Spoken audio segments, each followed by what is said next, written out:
Hey, how's it going, everybody? Welcome back to the channel, and we're going to be talking about the Nexus 4. That's a very old device, okay? It is 12 years old. Well, almost 12 years old from its actual release date. But anyhow, yeah, I just kind of just wanted to put a spotlight on it. It's a very memorable phone and a very good phone.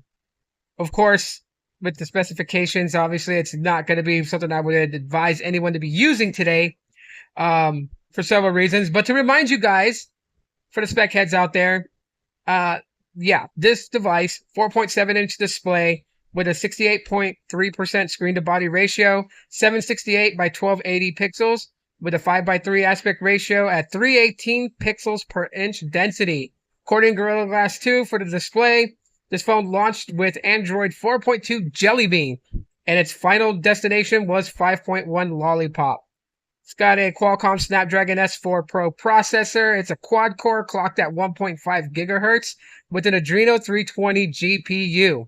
And there's two variants of this, an 8GB and a 16GB model, both boasting 2GB of RAM. For the cameras, you got a main shooter of an 8 megapixel on the back and with autofocus, and then you have a 1.3 megapixel on the front. The main camera records video in 1080p 30 frames per second. And basically it's Wi-Fi capable. Bluetooth 4.0, micro USB 2.0. It's got a 2100 milliamp hour battery. So yeah, it does have wireless charging too as well, but it's not the fastest wireless charging, so don't be expecting that. This device released on October 12th, 2012. So October 12th, 2024 will officially be its 12th birthday. But looking at this device and how it's performing and everything, it's quite crazy to see where we came from with smartphones to what they are today. And a bit nostalgic even using this. The design language and everything, it's small form factor, fits in the hands. I'm sure there's some people that appreciate the size of a smartphone, and rightfully so. Just imagine if it was, mostly all display, like a screen to body ratio of like 92%.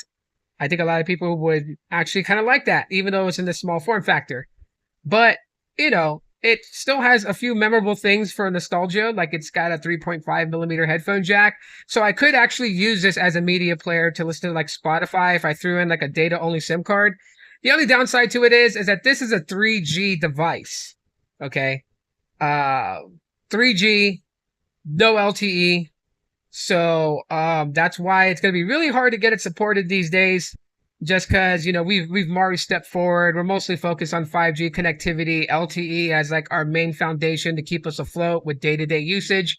So 3G is like, really, really slow to a lot of people out there. Maybe not for some. Like myself, I could probably withstand 3G speeds.